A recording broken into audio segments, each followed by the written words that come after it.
Seluruh gedung bergoyang hebat ketika Cakra Harindo membanting pintu kaca terbuka seperti dia pemilik oksigen sekaligus. Semua kepala departemen langsung naik ke lantai atas sekarang. Saya mengamati dari meja kerja saya di basement, jari-jari membeku di tengah mengetik. Tak ada yang bergerak. Bukan karena tak mendengar, tapi karena tak pernah ada yang memanggil Pak Arif Santoso seperti itu sebelumnya. Belum pernah dalam 28 tahun. Dan kini pria berjas navy rapi, Joe baru yang kami sebut Rojo Bocah, sedang menggunggung podo hantu. Saya menoleh ke lorong basement sempit, melewati keuangan, intake vendor, mesin kopi yang selalu bau karet gosong. Dan di sono dia berdiri, Pak Arif, masih memegang termosnya, masih memakai kardigan abu-abu yang dia pakai setiap Jumat seperti jam tepat. Matanya tak berkedip, tak gentar. Dia hanya mengangguk sekali pelan seperti sudah melihat momen ini dalam mimpi.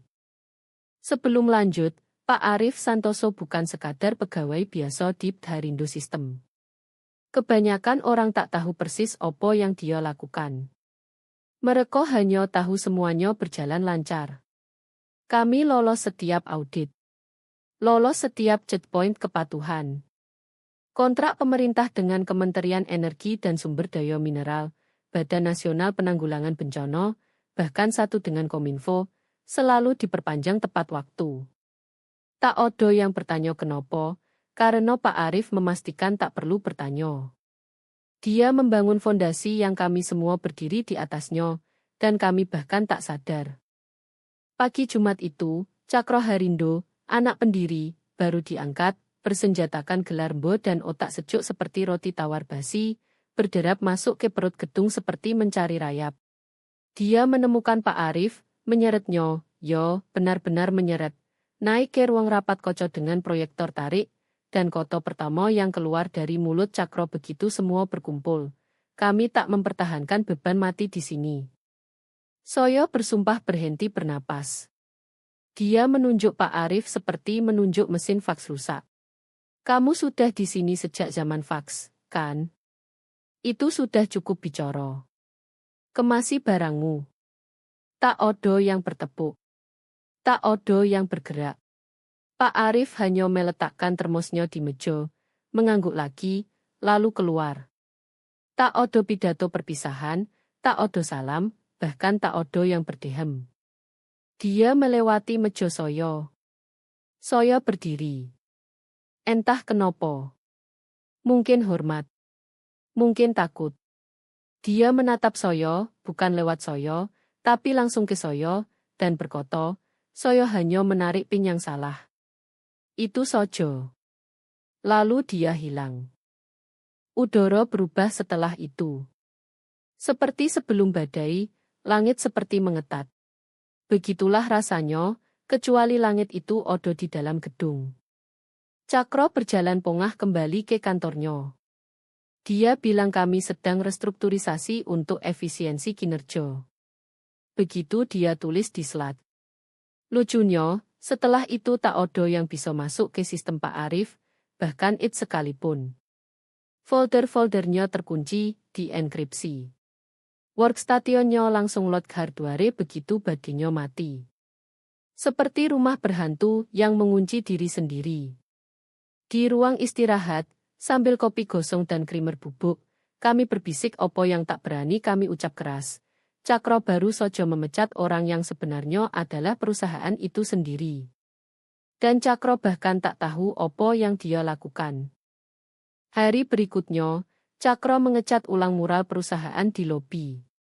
Dia march masuk dengan tim kontraktor, menutup seluruh mural dengan cat abu-abu glossy, dan bilang itu sudah kuno secara estetika. Mural itu ditandatangani semua kepala departemen sejak 1999. Tak peduli.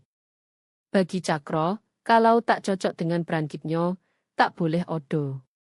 Minggu itu dia ganti nama divisi kepatuhan jadi kecepatan operasional. Katanya lebih agile. Saya lihat urat di pelipis Sinta hampir meletus saat dia update LinkedIn. Payroll digabung dengan integritas data. Legal jadi kepercayaan strategis dan manajemen vendor. Dia hapus sojo. Semuanya terpusat sekarang, katanya. Tak ada lagi jalan buntu. Tapi yang bikin saya merinding bukan itu. Yang merinding adalah cara dia mulai menghapus nomor-nomor di kertas, di rapat, di plakat. Awalnya kalimat halus seperti, kami warisi ini atau sebelum moso soyo. Lalu jadi kasar, limbah warisan, kayu apung cemplacenci, beban mati. Dan saat itulah selat berbunyi. Pak Arif, lapor ke ruang rapat lantai 12 dalam 10 menit. Tak ada yang bicara. Kami hanya saling pandang seperti penumpang mendengar suara aneh di bawah pesawat saat terbang. Saya melihat Pak Arif masuk lift seperti pergi ke dokter gigi yang dia sendiri pesan. Pelan, tenang, termos masih di tangan. Masih sweater Jumat abu-abu dengan siku aus. Dia tak pernah rusak rutinitas, tak pernah beri setetes darah podo hiu-hiu itu. Dan saat pintu lift terbuka lagi, saya bersumpah membawa maut bersamanya. Kami semua berdesak di ruang rapat koco, berpura-pura peduli metrik yang Cakro bilang kurang memuaskan. Lalu dia berdiri, menatap langsung ke Pak Arif. Tak ada salam, tak ada transisi. Kamu sudah terlalu lama di sini, kata Cakro. Ini bukan panti jompo. Kami tak mempertahankan beban mati di sini. Udara langsung hilang dari ruangan. Cakro melipat tangan seperti menunggu tepuk tangan. Pak Arif tak berkedip, tak gentar, hanya meletakkan termosnya di meja seperti biasa setiap Jumat, menatap Cakro seperti orang menatap anjing yang akan lari ke jalan raya, dan berkata, mengerti. Dia tak packing panik, tak menangis, bahkan moto tak berkocok-kocok. Dia ambil kotak arsip banker dari bawah meja. Sudah roto seperti dia selalu tahu suatu hari butuh. Ambil tepat 5 barang. Sertifikat berbingkai dari Kementerian Esdm, oleh puncer antik yang hanya dia bisa perbaiki, folder pudar bertuliskan kontinuitas, termos kopinya, dan kunci kuningan kecil dari laci. Lalu mengunci, meninggalkan laci tertutup rapat, tak bilang sepatah kata pun. Cakro masuk 10 menit kemudian, membusung dada seperti menang sesuatu. Kita akan buka itu, katanya. Pasti hanya arsip lomo. Saya lihat tangan Pak Arif sempat berhenti di atas laci sebelum keluar. Sedetik lebih lama dari biasa, seperti orang menepuk tanah di atas ranjau terkubur. Dan Cakro melangkah tepat di atasnya, tersenyum. Itu terakhir kali kami melihat Pak Arif di gedung. Tak ada email perpisahan, tak ada posting LinkedIn, hanya hilang. Tapi ada yang tak enak setelah itu. Hari itu hujan. Bukan hujan dramatis, hanya gerimis miring pelan yang membasahi manset sebelum kau sadar. Saya mengamati dari jendela ruang istirahat, dia memeluk kotak banker tunggal seperti tak berat sama sekali. Langkahnya pelan, tak terganggu, seperti pria yang tahu rumah di belakangnya sudah terbakar, dan biarkan angin yang selesaikan. Tak ada ledakan emosi, tak ada ejit interview, tak ada plakat karton minta keadilan. Hanya laci terkunci, termos tertutup, dan keheningan yang hanya kau dengar sebelum petir. Dia bahkan tak bawa badinya, tinggalkan di meja dengan laminasi melengkung di pinggir. Siang hari, aksesnya dinonaktifkan. Status slat jadi abu-abu. Akunnya dinyatakan berhasil didecomission. Cakro posting foto dirinya di lift koco dengan caption out with the old. Harindo 2, 0 dimulai hari ini. Sementara itu, Pak Arif duduk di kursi vinil kecil di rumah tingkat sederhana di pinggir Jakarta. Mug kopi hitam setengah hangat di meja, dan folder manila aus bertuliskan spidol klausul 82 aktif. Dia buka pelan seperti benda keramat. Di dalam ada 2 lembar kertas. Satu adalah klausul kontinuitas yang ditandatangani tahun 2009, tersembunyi dalam kerangka pengadaan pemerintah federal, menyebut Pak Arif Santoso sebagai aset kunci tak tergantikan podo kontrak sistem infrastruktur rahasia. Yang kedua adalah kartu kontak yang hanya pernah dia telepon sekali untuk uji coba. Dia menelepon. Tak odo salam, hanya kalimat. Klausul 82 sekarang aktif. Di ujung sono jeda. Lalu mengerti. Jadwal 24 jam. Telepon selesai. Kembali di Harindo, Cakro berjalan pongah di lantai eksekutif dengan quarterzipe ketat seperti quarterback startup. Bukan pewaris tak sengaja perusahaan kepatuhan yang dibangun atas prosedur dan paranoia. Asistennya, Belo, punya tumpukan dokumen yang jelas tak dia pahami. Salah satunya kontrak perpanjangan Rp 600 miliar dengan platform pemeliharaan Smart Grid. Belo serahkan dengan senyum gugup.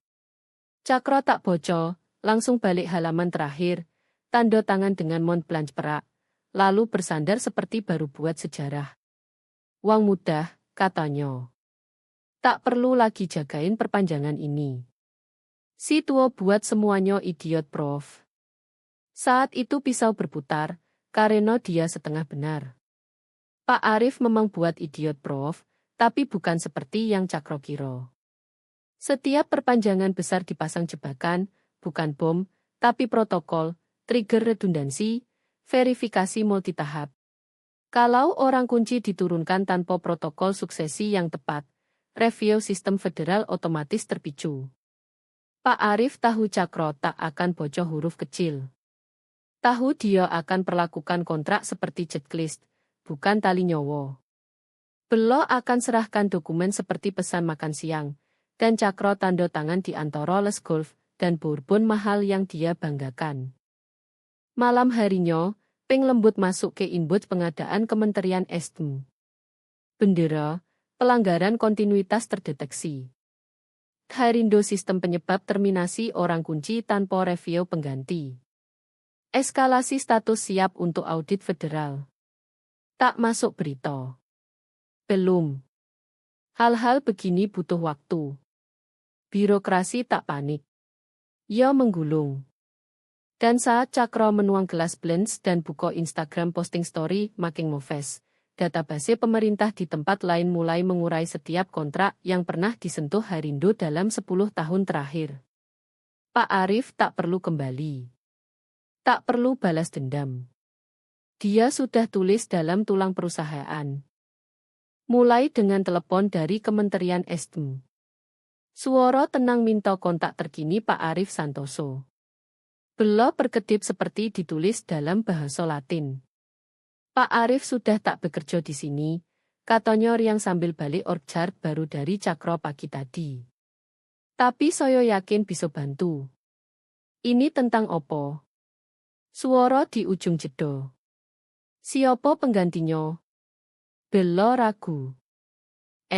Saya tak yakin dia sudah diganti secara resmi. Telepon ditutup sopan, tapi jari Belo sudah gemetar saat mengetik percakapan itu ke catatannya. Dia tak bilang ke Cakro. Keesokan hari bukan 1 telepon, tapi 3, lalu 6. Konfirmasi kepatuhan pengadaan, verifikasi rantai kustodian vendor, pengecekan kontinuitas kontrak. Semua minta Pak Arif dan semua berakhir sama, diam, lalu bunyi telepon ditutup pelan. Rabu, Cakro sudah kesal. Kenapa semua bertingkah seperti si tua itu paus? Bentaknya sambil mondar-mandir di kantor seperti kucing rumah. Kita punya legal. Kita punya tinggal tugaskan orang. Teruskan panggilan sialan itu.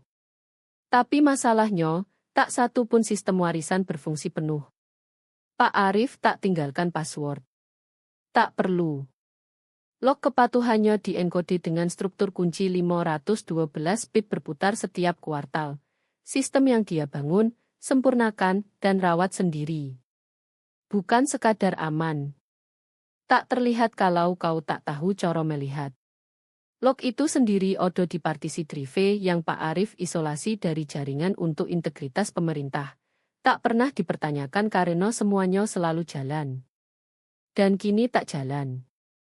Belo, semoga jiwanya tetap terhidrasi, habiskan 6 jam di ruang arsip server bersama kontraktor IT yang terus bergumam arsitektur Zero Trust, dan kernel level logging sampai dia menangis.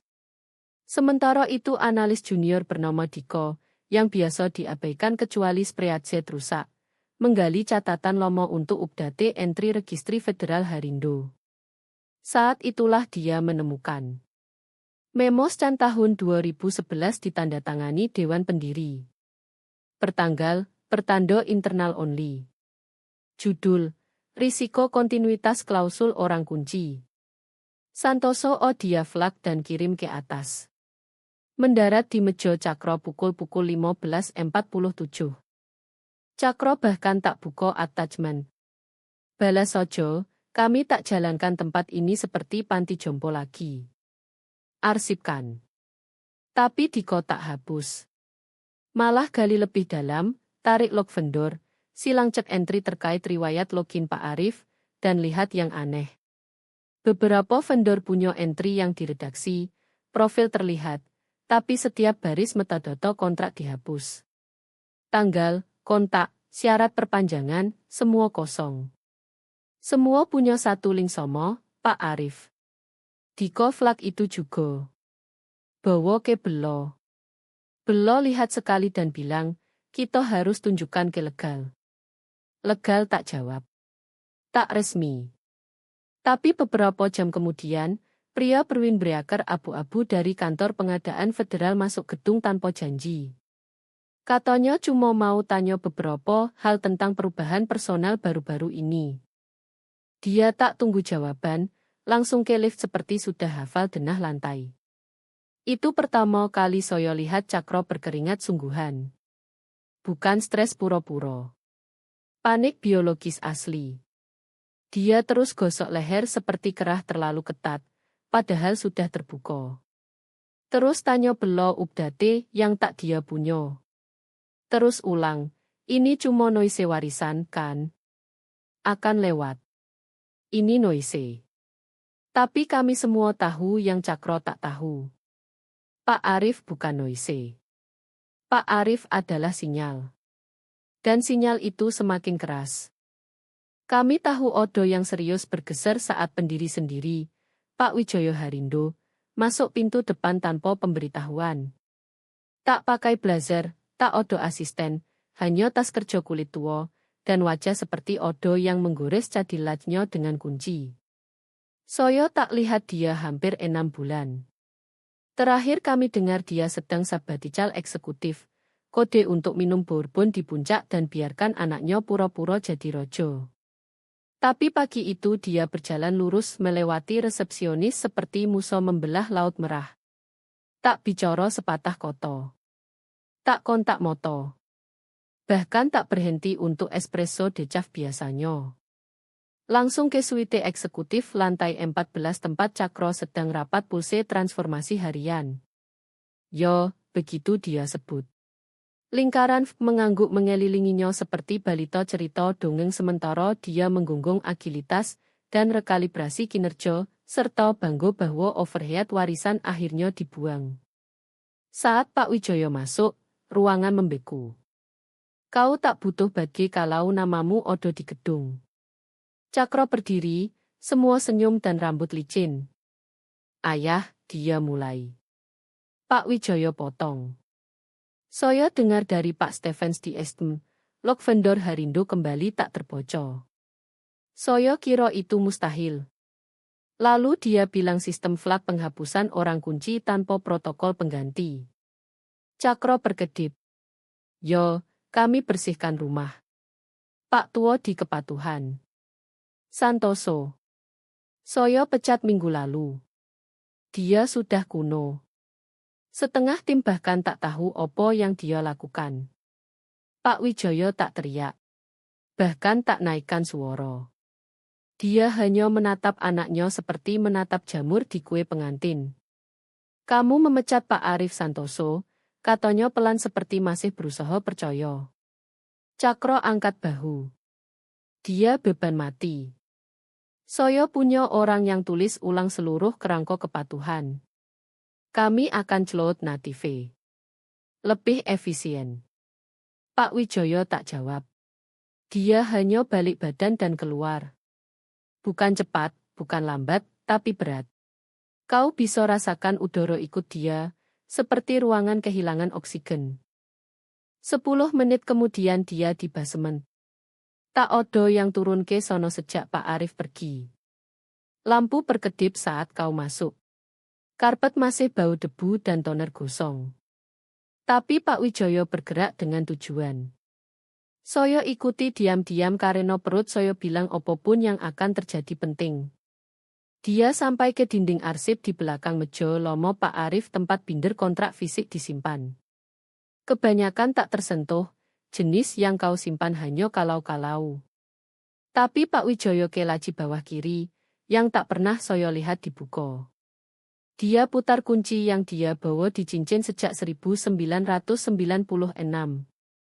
Di dalam satu folder hitam tak berlabel, terkunci dengan kancing kuningan. Dia buka pelan. Di dalam 4 halaman klausul warisan, ditulis tangan, pertanggal 2009, berjudul klausul 82, kontinuitas keterlibatan pemerintah. Teks legal kering, tapi ringkasannya bilang semuanya. Kalau Pak Arif Santoso dikeluarkan dari posisinya tanpa konsultasi Dewan dan protokol audit transisi, semua kontrak pemerintah yang dipegang Harindo Sistem langsung masuk status khusus. Setiap upaya transfer kustodian tanpa sertifikasi silang kepatuhan dianggap pelanggaran perjanjian. Ditandatangani balik Kementerian SDM, NMU, dan Dewan Pengawas Pengadaan Federal. Pak Wijaya menatap blok tanda tangan lomo sekali. Lalu duduk di kursi lomo Pak Arif, yang roda kirinya berderit, dan letakkan kedua tangan di folder seperti penutup peti mati. Saya tak bicara. Tak bergerak. Dia menatap saya, mata basah tapi tak lemah. Anak idiot saya, bisiknya, baru saja nyalakan korek api di ruangan penuh oksigen. Di atas, Cakro sedang pitch overhaul produk ke ruang rapat penuh orang yang sudah berhenti mendengar. Ponselnya bergetar di meja. Lalu lagi. Belum masuk pucat dan gemetar, serahkan tablet. Dari legal, katanya. Kamu harus bocor. Dia scan dokumen. Wajahnya pucat 3 tingkat. Klausul 82. Dia menatap ke atas. Kita bisa perbaiki, gagapnya. Pak Wijaya masuk di belakangnya, folder di tangan. Tidak, katanya. Kamu tak bisa. Mereka datang dalam diam, tak ada sirene, tak ada badai berkilau, tak ada agen berwindbreaker teriak soal yurisdiksi. Hanya 4 auditor federal berpakaian biasa, clipboard di tangan, dikawal fasilitas manager yang gemetar jelas tak diberi briefing. Kau bisa rasakan di gedung, suhu tiba-tiba turun, percakapan berhenti di tengah kalimat. Kami semua tahu siapa mereka. Hanya tak tahu seberapa buruk. Auditor utama minta bertemu petugas kontinuitas. Tak ada yang tahu artinya. Cakro coba bluff lewat rapat pertama, duduk di kantor seleknya, lempar mengkilap penuh buzzword dan chart setengah jadi, sebut itu siklus dokumentasi proaktif. Auditor hanya menatap ke atas dan bilang, di mana tanda tangan digital kontinuitas Pak Arif? Cakro berkedip. Dia tak kerja di sini lagi. Auditor mengangguk, tutup folder, dan telepon. 10 menit kemudian 3 kontrak pemerintah kami senilai 1,3 triliun dibekukan. Bukan ditunda, dibekukan. Seperti odo yang mematikan saklar.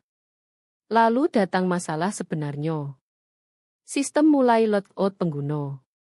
Awalnya hanya keuangan. Belo tak bisa akses log pembayaran vendor. Lalu legal hilang akses template kontrak. Orang baru yang Cakro rekrut untuk streamline kepatuhan dibuat saat upload dan tak bisa masuk lagi. Bahkan Direktur IT, full admin, panggil rapat darurat untuk akui sistem tolak kredensial master. Itu Pak Arif, atau lebih tepat opo yang Pak Arif bangun. Kami selalu bercanda sistemnya Arif Prof. Yang tak kami tahu, itu juga Everione LC Prof. Dia tanam trigger biometrik ke kernel kepatuhan, lapisan hardware lot langsung terkait sidik jarinya. Selama Pak Arif check-in mingguan lewat terminal aman, semuanya tetap terbuka. Tak odo Pak Arif, tak odo akses. Dan saat saya bilang akses, maksudnya segalanya.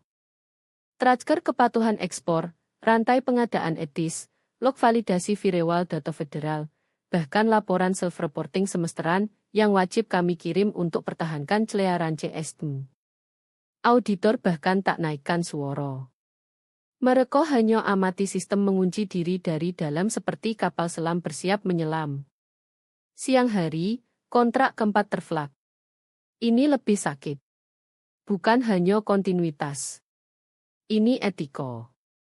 Pak Arif tanam tripwire ke sistem, mekanisme pelaporan diam yang aktif kalau lebih dari 3 kegagalan kontinuitas terdeteksi dalam 48 jam. Tak hanya bekukan operasi. Itu beri alarm ke panel review etika kepatuhan, artinya seseorang di kantor pemerintah baru terima laporan detail setiap kontrak mencurigakan yang Cakro setujui 6 bulan terakhir, termasuk yang terkait startup teman kuliahnya. Yang entah bagaimana dapat kontrak revamp software back-end tanpa tender publik, yang kami semua tahu bau busuk. Tapi tak ada yang berani bilang keras sampai sekarang. Kepemimpinan tak panik. Bukan seperti yang kau kira. Mereka meledak diam-diam, coba telepon legal. Linenya mati. General Chounsel sudah keluar gedung. Sales keluar sambil marah setelah Cakro tuduh dia turunkan moral. Dan Cakro mengurung diri di kantor Koco, menatap laptop mati, menonton roda putar layar login yang tak lagi kenal namanya. Saya lewat dia saat ke ruang istirahat. Dia bahkan tak sadar saya odo, hanya terus bisik ini tak mungkin terjadi. Tapi itu terjadi. Pak Arif tak kembali. Tak perlu. Dia sudah tulis sistem seperti wasiat dengan instruksi opo yang dilakukan saat tangan salah ambil kendali. Bukan kill switch, tapi protokol penghakiman. Ini bukan sabotase. Ini desain. Belo tampak tak tidur 2 hari. Blowot sempurnanya jadi kusut. Mas Coro luntur jadi motor rakun dan suaranya, yang biasa riang, mau saya ambilkan latte, jadi bisik mati.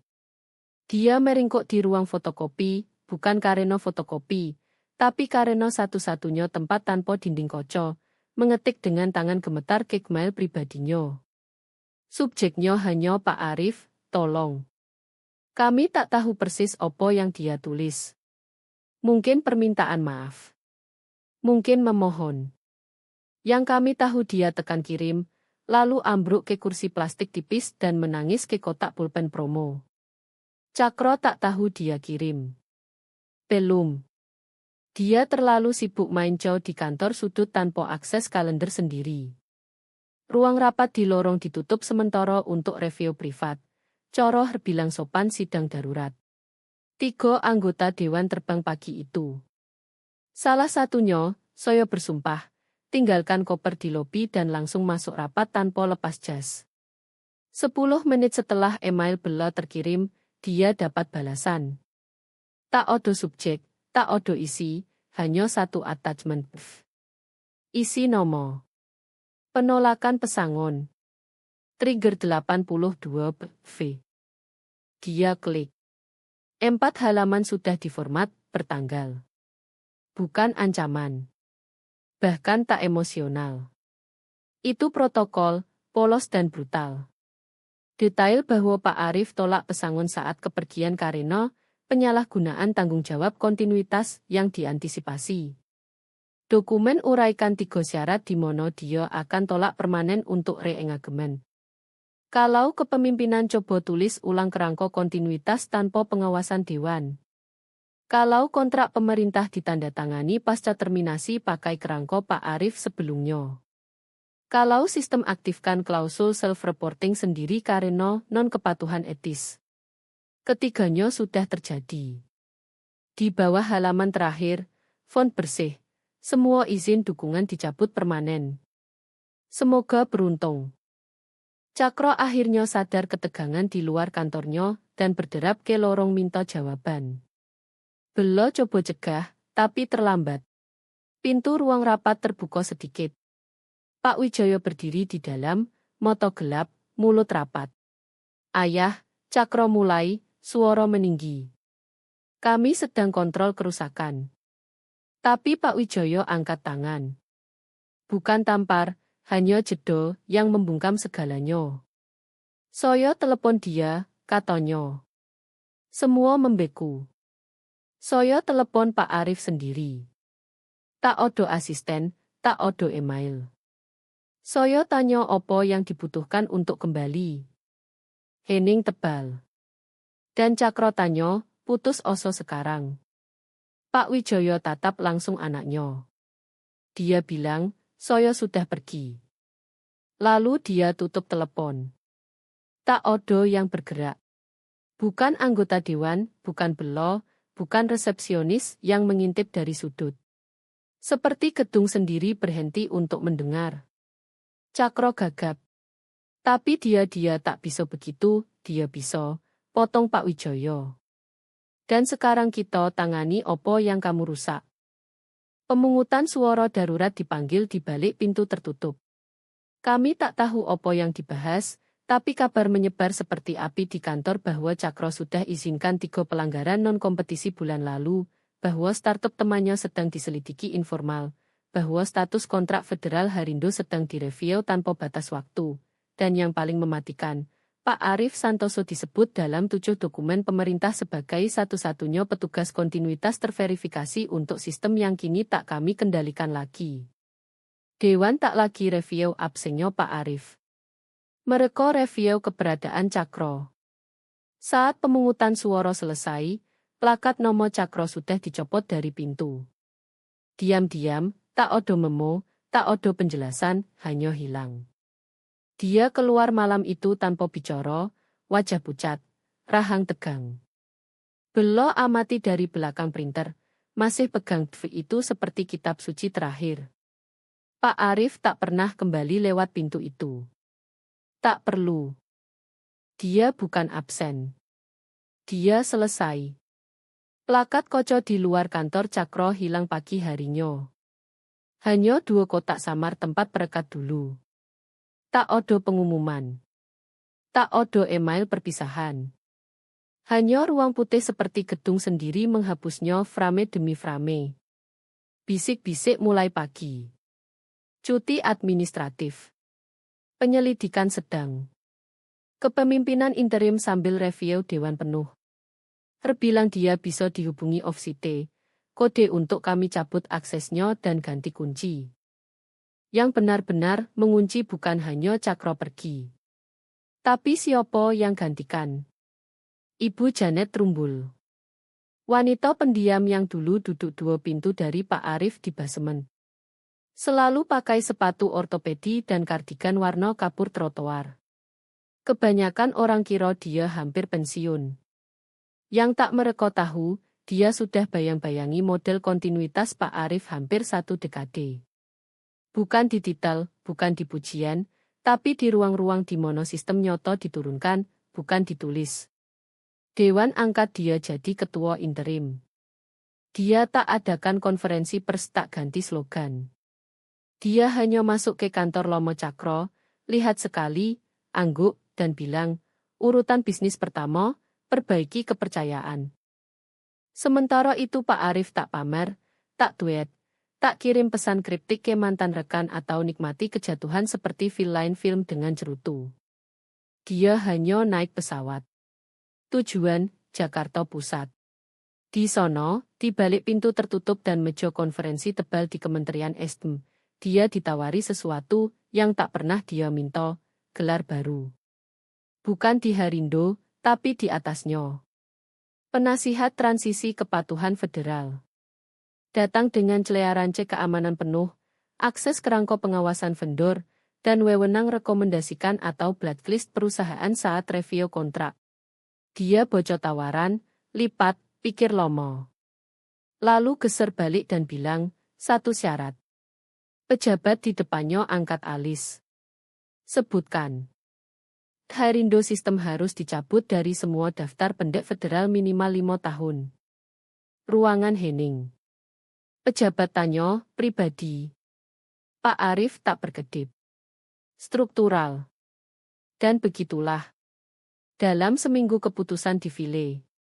Herindo, dulu andalan di bidang kepatuhan infrastruktur, kini di blacklist. Bukan dilarang, bukan dibubarkan, hanya dikecualikan. Diam, efisien, seperti pintu tertutup tanpa suara. Kembali di kantor pusat, suasana berubah.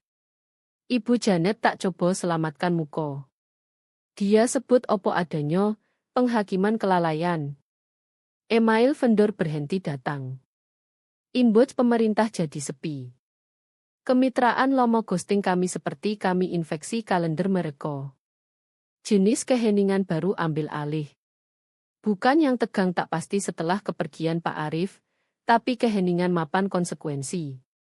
Dan di suatu kantor tenang di pusat Jakarta, Pak Arif duduk dengan pemandangan Monas, menyesap kopi hitam dari termosnya. Termos somo yang dia bawa keluar gedung, termos somo yang dia tinggalkan di meja rapat saat Cakro pecat dia tanpa peringatan. Tak odo parade kemenangan, tak odo pidato balas dendam, hanya pria yang tak pernah minta jadi penting. Akhirnya melihat rumah yang dia bangun terlindung dari rayap yang kira itu milik mereka. Dia tak pernah pasang namanya di pintu. Tak perlu. Orang-orang yang penting sudah tahu itu miliknya. Lampu di pusat konferensi redup, jenis cahaya rendah yang disimpan untuk senator dan mediokritas mahal. Baris jas navy dan ponytail ketat memenuhi audiens. Wajah menghadap panggung di mana plakat sederhana bertuliskan kontinuitas, kontrak, dan harga kesombongan. Dipresentasikan oleh Pak Arif Santoso, dia berdiri di podium. Tak odo slide, tak odo PowerPoint logo berat di belakang. Hanya mic, gelas kertas kopi hitam, dan kardigan abu-abu itu. Lebih bersih sekarang, tapi masih jelas dia. Saya kerja di gedung Somo selama 28 tahun, katanya, suara roto. Tak pernah punya titel yang diingat orang. Tak pernah minta. Nomo saya jarang di slide pertama, tapi inisial saya odo di setiap kontrak yang jaga lampu tetap nyolo. Beberapa orang tertawa sopan. Kebanyakan hanya dengar. Saya tak flamboyan, lanjutnya. Tak scale. Tak sinergikan vertikal. Sial, saya bahkan tak tahu cara buka setengah up yang mereka paksa kami pakai, tapi saya tahu cara boco. Benar-benar boco. Ruangan condong ke depan karena di setiap perpanjangan, setiap perjanjian pemerintah, setiap klausul dan kontrak klausul odo satu benang merah somo, kontinuitas.